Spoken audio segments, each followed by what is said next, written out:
you notice I don't say mud a lot. I'm not a fan of mud. I'm an old school taper.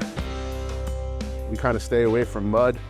Not to say that it's right or wrong. I just don't like that term mud. I don't know. Maybe I'm weird. I like to call it compound. So it's cheaper to actually go and purchase a couple of empty buckets. So maybe you can get them on Marketplace. Maybe a buddy's got a couple empty buckets. Have them, make sure they're clean. Or you can go buy at your local, hardware store, get a couple of buckets, because it's a lot cheaper to use the buckets, the empty buckets, fill them with the compound that you need for your consistency, than to actually buy multiple cans of compound. Because, everything's expensive. We're trying to be efficient here, and we want to make sure that we're trying to save a buck where we can here and there. So I always recommend having two buckets, okay? And these are buckets that I've already started, right? And what these are going to be labeled for is, one's going to be a heavier mixture, one's going to be a looser mixture. The looser mixture we're going to use for setting our tape. The heavier mixture we're going to use for our fasteners and corner beads, okay? Now, you may say, oh my goodness, what do I buy? What do I do?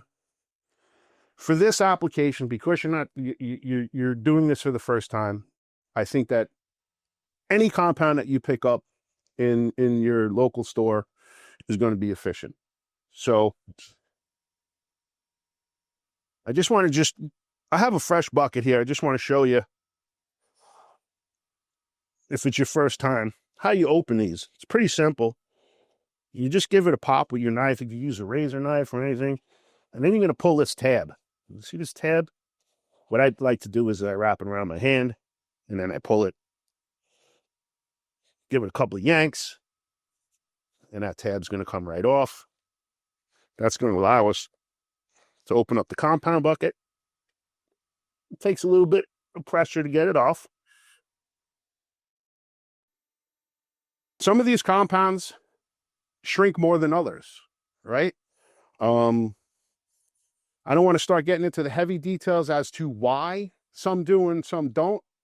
I'm giving you the best scenario here for using these particular compounds that will give you the best chance for success when you're taping your walls. If you look at the ingredients, limestone, plaster, some of them have plaster of Paris. The ones that have plaster of Paris in them, they won't shrink as much.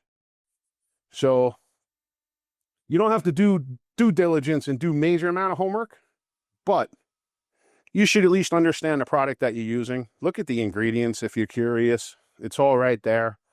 But some compounds do shrink more than others. Some don't.